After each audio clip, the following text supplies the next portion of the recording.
internaute de Beaux-Arts TV, n'aimez que vous aurez branché Scottier sur Beaux-Arts TV pour ande to la xabino makamba bien to lobela vraiment ande to la bino information na source et Kinshasa Lingua là aujourd'hui je suis avec une concert celle qu'on appelle comme ça Vanessa Moussao la poitrine et le truc na ene to beta vraiment ma solo au italienne babi internet on wezo yinda kamboka ezo pelaka chaque fois ye malgré ki mabiso mwa muke mais na bina luka eto beta masolo po ebike masolo internet ango netambolaka donc elle est là sur le plateau Vanessa Moussao bonne santé bonne boulot. Oui, kitoko grâce makolo esalinga plaisir ndengo yambi ngai na plateau na yo esali vraiment kitoko makasi mbote pe na ba abonné tout o balinga kolanda biso na linga bango mwa trop.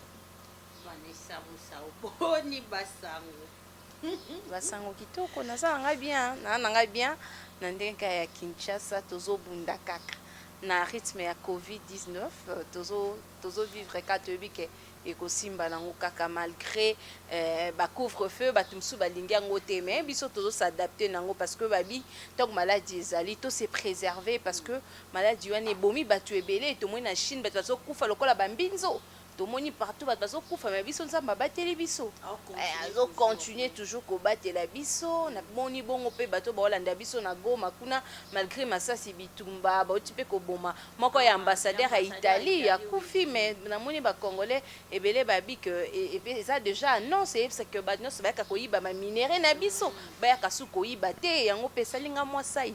Merci beaucoup grâce Makola. Vanessa Moussao, comment tu trouves ça to banana na lisolo ya ambassadeur ya Italie wana donc liwana epesa moi pasi parce que c'est un père de famille atiki moi atiki bana comment tu peux te retrouver plutôt na mboka ya bato son ministre ayeba sa autorité moko mboka ayeba on se retrouver déjà na province mais so tolobi bongo est arrivé bon c'est que ça qui moyibi parce que mboka na biso toyebi ke ba envie ya kango biso mo bato na kati ya mboka toyebi valeur ya mboka na biso te mboka oyo bato bayaka chaque jour tout le temps bayaka koye kozwa eloko parce que babi mboka na biso eza riche etala kwa mutu mo bozala no kano mais omi yebi te okutana na bachiza mo bata niveau no te tellement komi yebi te yebi ke na l'échec na zora na ngate donc na mi yebi te nde kongo na biso na mona ngo ba ignorant ngo bongo donc tozana na biso na ba richesse ebele mais biso moko to mona ngo te tellement que pe na miso pe le kate ke nakana ba poche bato balingi ka ba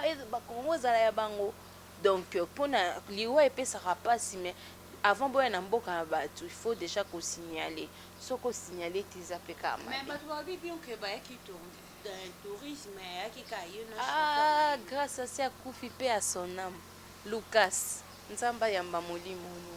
Merci beaucoup Vanessa Moussao là je dis un grand merci à toi maestro Maseki Motema Nordine Pemba un grand merci à toi Zéphiré Luko qui ba bien beau séjour à Kinshasa.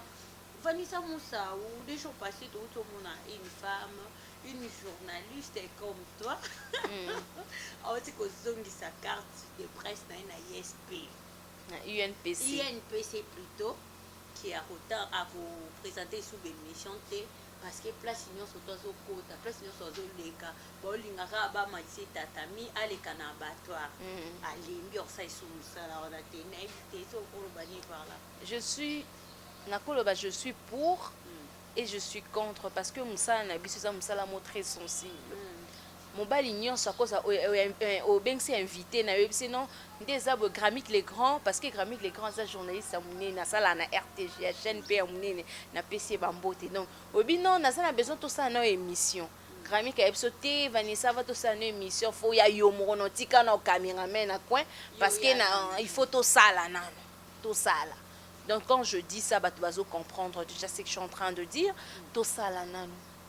Tant de choses, ils n'ont pas Grammy, ils n'ont pas garçon, ils n'ont pas gamin. Et il arrive à inviter aux autres, au salaire émission, au salaire émission, mais éviter le pourquoi aux autres émission. Parce que inviter na biso oyo, bazo obligé biso avant au salaire émission, faut coucher na ye. Sauf coucher na été au salaire émission, c'est grave. C'est grave.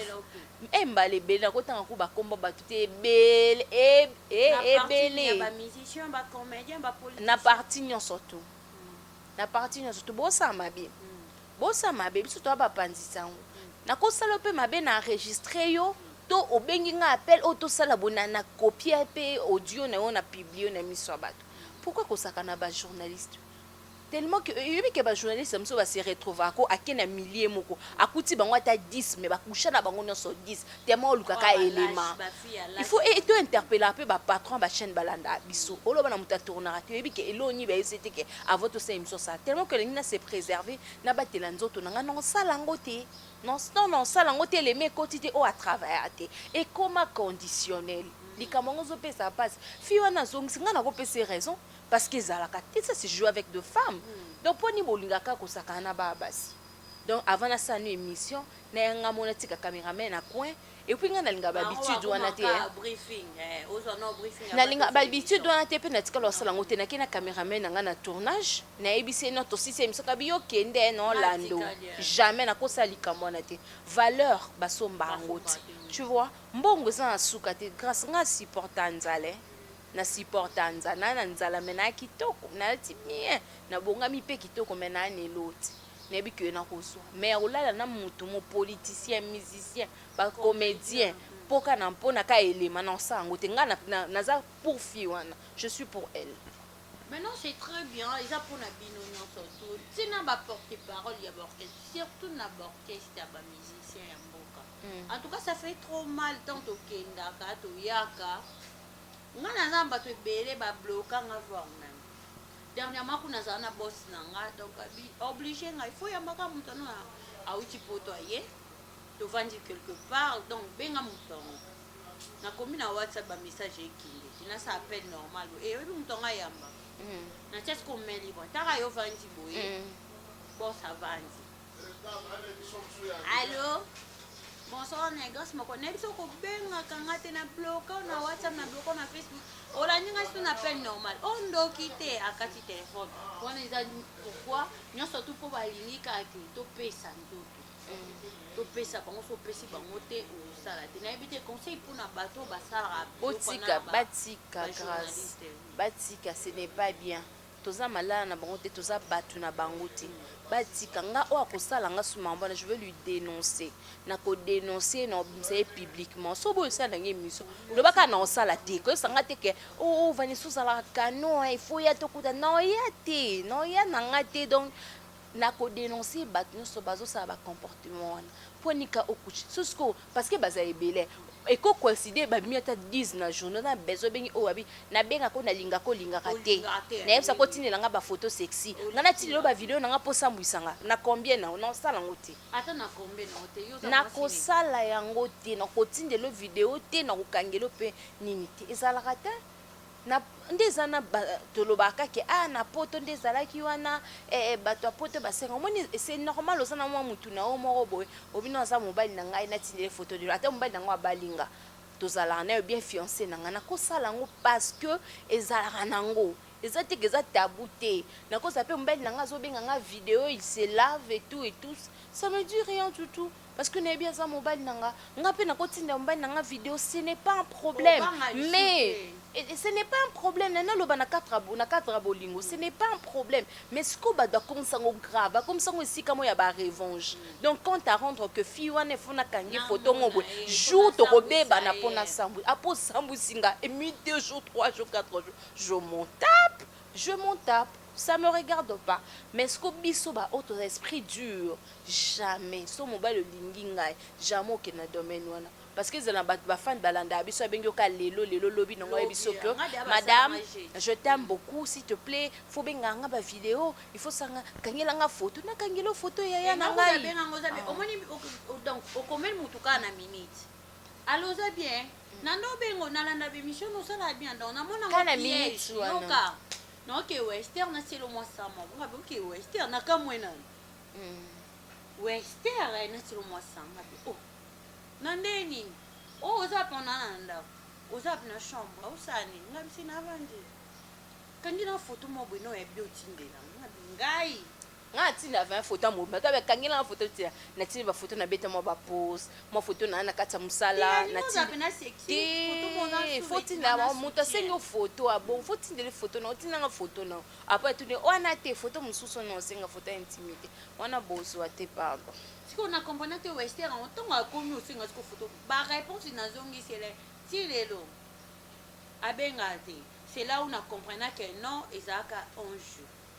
Donc conseil pour na ba fille o ba miti kaka ba fille o ba na TV pour na luka kaka donc visibilité pour na luka kaka ba yeli musala te aika pour ba bambu na ye pour ba to poto ba tindela ba mbongo apesa pesa ba numéro dignité na personnalité ba sombarate en tout cas tout me ko changer pour bango pe ba me ko pesa musala na biso mais siko eloni esala nga passe au moins ba député ba sénateur ba ministre ba musicien ba comédien baza mibali ata caméraman azo filmer aza mobali akoka pe Vanessa ni aza bona lingana ngai donc na lingana to lingana ke osenganga photo osenganga vidéo non linganga poza mobali lakisa ki mobalicité na yo Vanessa je t'aime je suis amoureuse de toi je veux qu'on soit ensemble oza mobali oza mwasi ta nakolinga o parce que o abordenga mais yo abordenga te ka subitement ka na sentiment na tindelo photo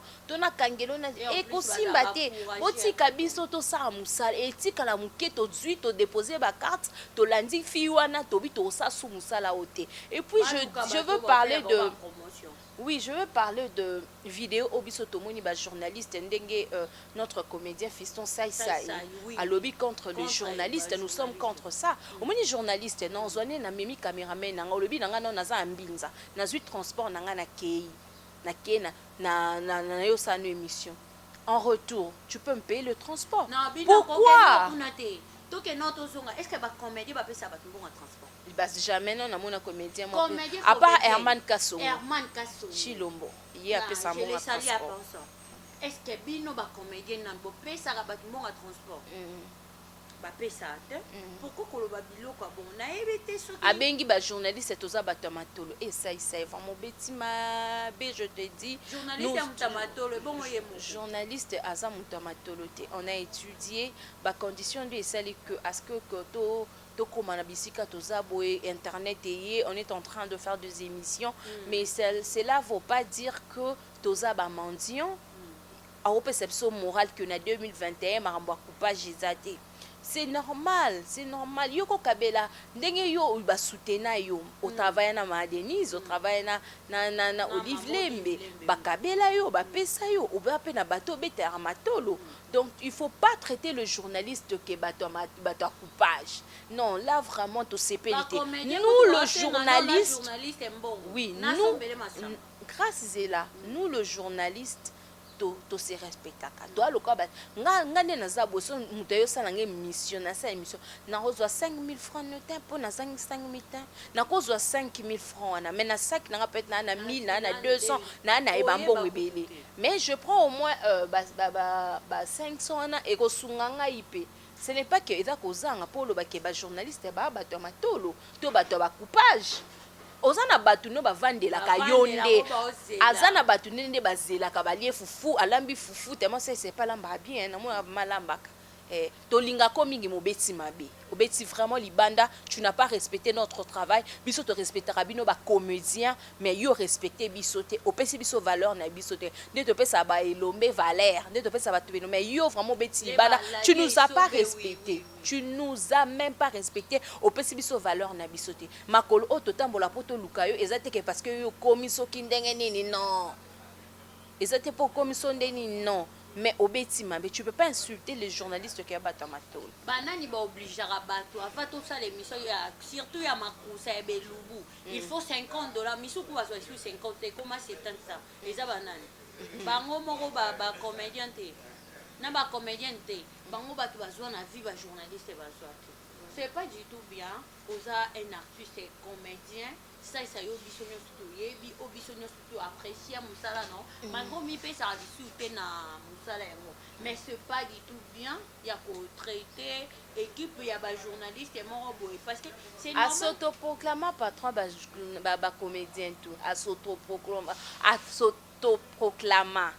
asautoproclama ye moko ke aza patron ya bacomédien est-ce que banomaki ye na structure banomasi ah non donc toza vraiment déçu président Masumu na moment mo boye c'était crazy ya monaki lokwa ye aza na mbongo aza soki ndenge nini banome ye ya koma président bacomédien vraiment nous sommes contre cet acte toza vraiment dessus nous le journaliste surtout eto décider que tobando yambo sur l'émission te obando leka na ba média te parce que tu pona oyebana c'est ezaki pra pona ba journaliste pour oyebana ce n'est pas pour ba journaliste ezaki pona ba journaliste totika babiloko wana faut respecter nde to respecter métier na bino yango skonga na loba na interpeller ba journaliste nyonso oyo ya ba YouTube surtout parce que baloba bango balinga kozangelema te bamona boite balandi bamona boite soki bomoni activité ya comédien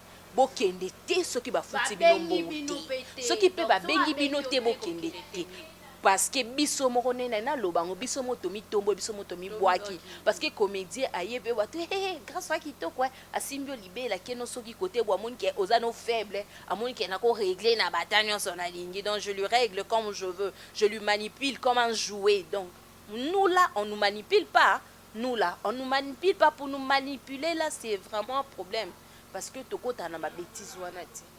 Merci beaucoup Vanessa Moussaou à ça très fâché par rapport à acte na ya badur ya fiston ça non na ba tweet na c'est pas bien donc tolongo lioté aux anoka quand même il faut ba rigueur moi ils rappellent na musala tom se pe ça ba misusu pe leçon ba ye bandenge ya ko memela makambo ba temisu baza ba journaliste ma ba yebiti oza journaliste mais omi yebite que je suis journaliste omi pe sa valeur na yo moko tolo mi pe sa valeur yo moko mais valeur wana yo mi pe sa te mi pe sa valeur yo moko. OK, merci beaucoup, un grand merci à toi.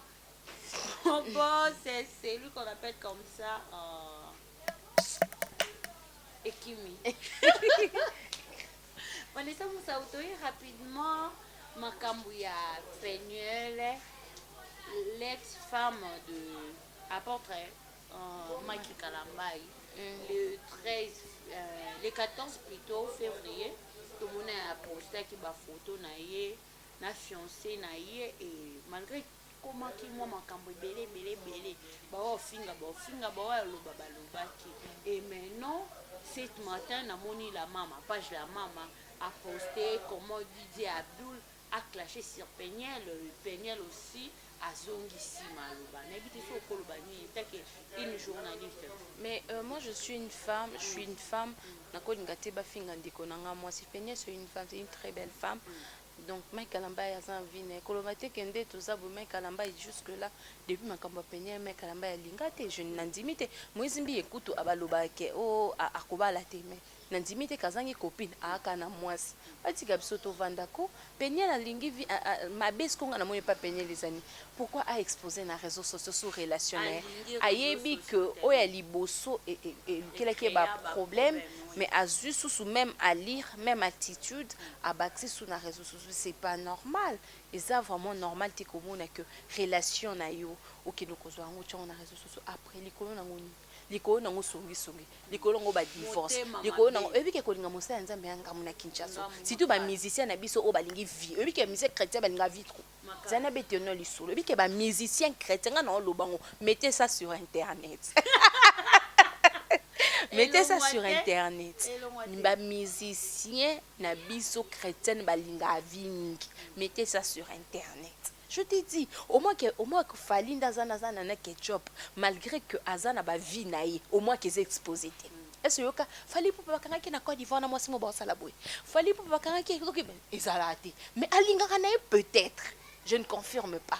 Mais a obim sango publiquement. Mais ba frère na biso ata mana moi c'est bika bala mais ami venu na restaurant ko bata tela frère kingani asata kuna te ye moko pe nzabo ko bina banzema mokile mokonzi nango wana membi so na Cédric oh te wana te et moi je cite pas le nom de gens hein. Je cite pas le nom et puis je le connais pas donc je ne me fais pas entrer na kati babiloko wana donc je suis en train de parler na likolo ka likolo. Tu vois, ils ont bien dit, DJ Abdul, c'est mon pote, c'est mon frère, c'est mon ami, c'est mon tout. On se parle de tout. Mon tout n'a été à nyonso. Mais c'est mon moutou quoi. C'est mon moutou. DJ Abdul, on se parle très bien. Et puis, je ne comprendre que écoute à Makambouana. Il ne faut pas entrer là-bas. On est en relation. Ça va être bien. Et là, on est ça. Et quand que les lotos lobito mona. Penya na mai ki bazongani bazongani bakozongana bango makambo bato bakota et en plus il y a des enfants oui bana pe bana kati mais avec makambo de keiboe mambo lobeze belo moi makambo sur internet to banga koloba pourquoi tuti kaka mais mukamata nani na mboko ya fachi beton nanga wasa mukamata ok nanga placement état des droits tous a besoin mambo ebonga eza pe na kati oyo mokonza mboka alobaki ke to bongisa makambo pe to loba yango to bongisa tambole na biso to bongisa ba façon biso Peniel c'est sa vie malgré que bapabe asali ka memi sumba yango na réseaux sociaux bato abenge mobali ngaza mwa mukiaza suku ya 19 ans bakoboya na kaka mais équipe ba biso l'amour à d'âge l'amour n'a pas d'âge. Moi je partage même ma vie avec l'amour n'a pas d'âge.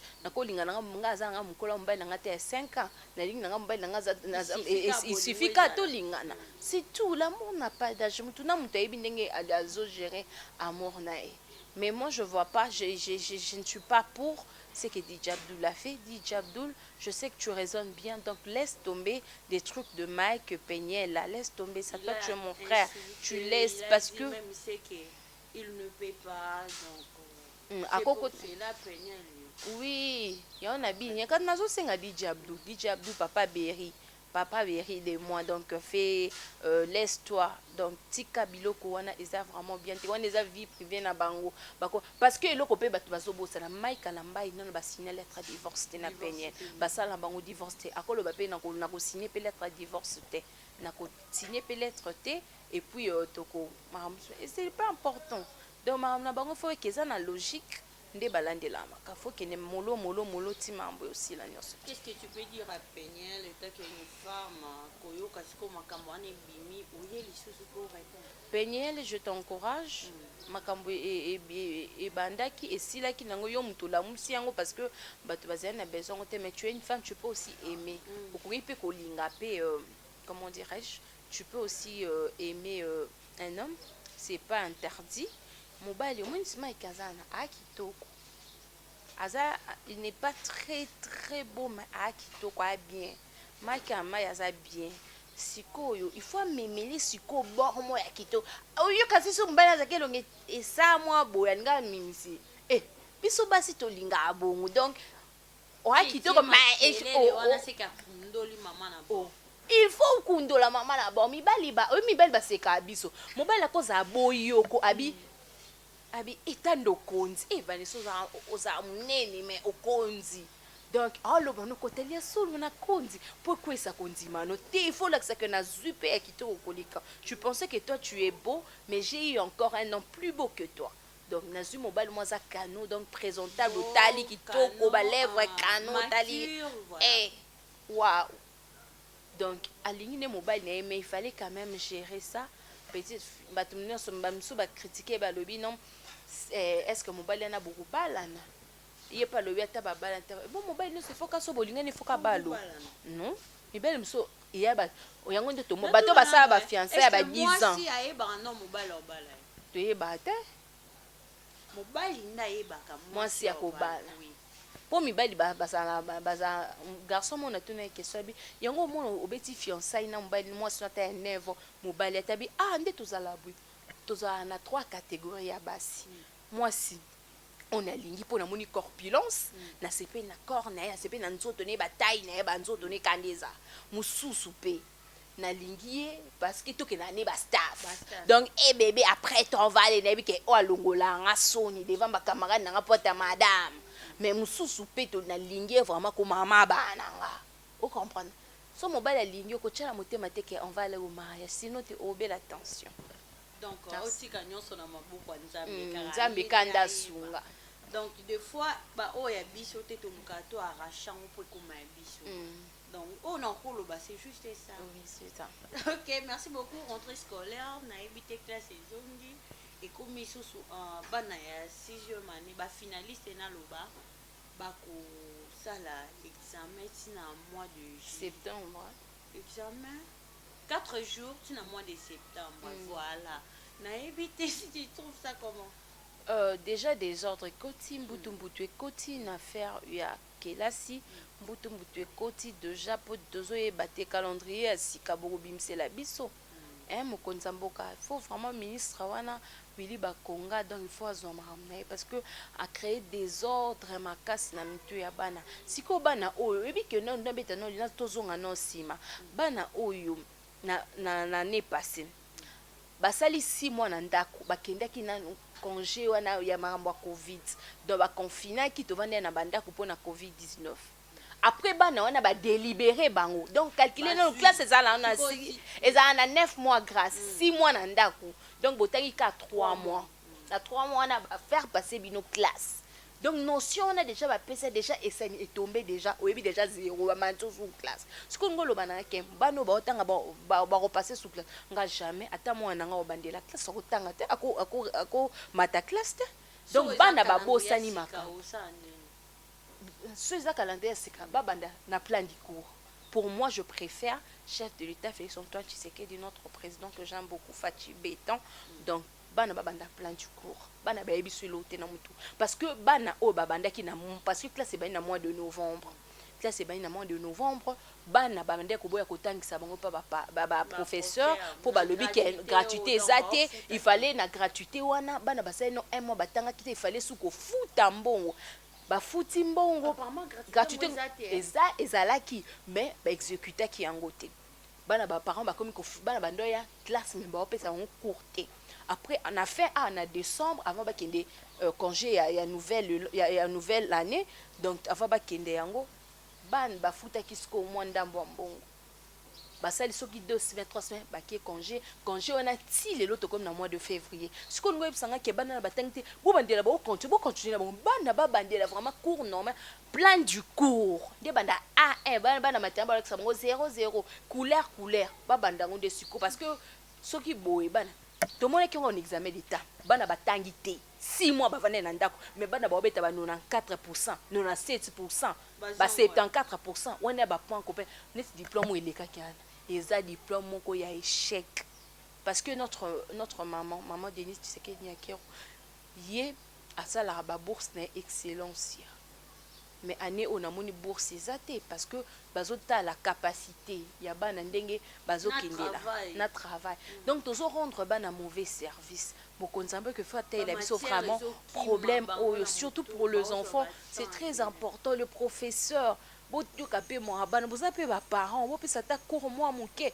ozo pesa moi nozo landela ya ta moi muke pona ko avancement ya mboka na biso tozaka na besoin o ba rwandais ba diriger biso moko to na ba capacité mais tozo ko exploiter ngote avenir ya lobby ezali bana o tozo bota avenir ya lobby ezali biso ba oyo ba jeune to lingi pe to za la quête le na ke ba pesinga papier mo tu ozo ko défendre ngo ya omoni fi mo boka lokola nga na vandi tu sais même pas écrire même pas lire tu t'appelles journaliste et puis on te dit salata moi kae salata moi elo mo ba mukie ozoye bata ko komata moi article salata tu connais rien du tout donc c'est le moment étudiant totanga chef de l'État vraiment to bandé la plan du cours vraiment na rambo itali kelas. Merci beaucoup, c'est l'opinion de Vanessa Moussaou donc au lobby vraiment bien état que une mère a eu aucun souci à bas. Mais oui, ça fait mal. Un grand merci Nabino, un grand merci à toi. C'est lui qu'on appelle comme ça Viron Tambijikatis, autrement appelé l'artiste à plusieurs styles. Il y a un pour la décoration intérieure, extérieure, il y a pour la lumière cachée Nabino, pour la plafond staff Nabino, voilà. Vous avez besoin de bâtir le papier peint proprement dans l'andako. basalo ndako no eza yango ata na bibo ata wapi ekomondire na kati ya France donc bibo na kati ya France na kati ya bibo plutôt donc contacter grâce na kola epe okutana na biro mobimba ya kuma Africa Design na DG na bango Viron Nzambi Jikakis nayebi te mot de la fin na yo par rapport à cette belle émission.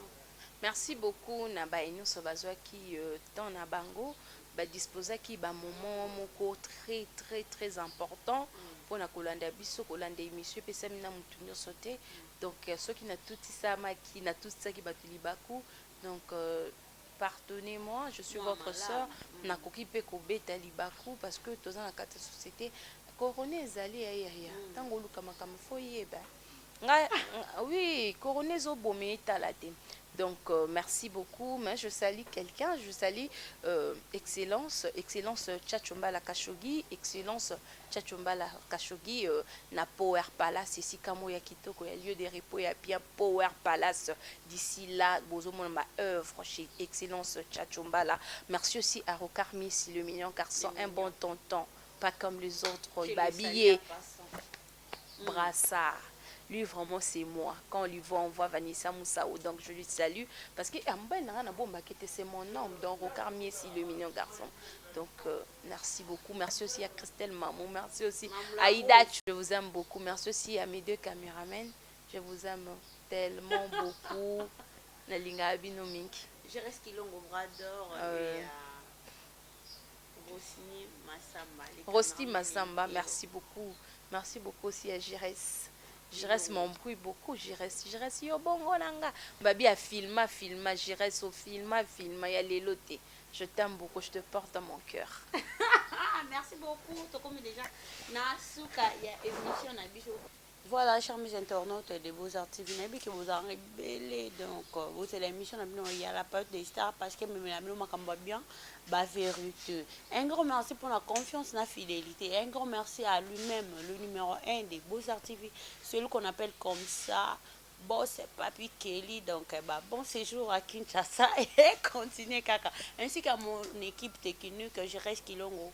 Brador, Wendy Papa, un grand merci à Hilaire Clac Serpent ainsi qu'à Grace Parker. Quant à moi, Nalinga Bino, devant les arras sur Monsieur Koti, au Talisona, au s'abonner, au commenter, hein, au aimer, au partager, au garder bah information car pour na yote baninga misusu bazala informé.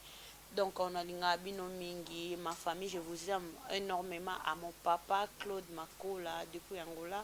Donc je t'aime à papa Djinzambi, je t'aime beaucoup, on se retrouve à la prochaine.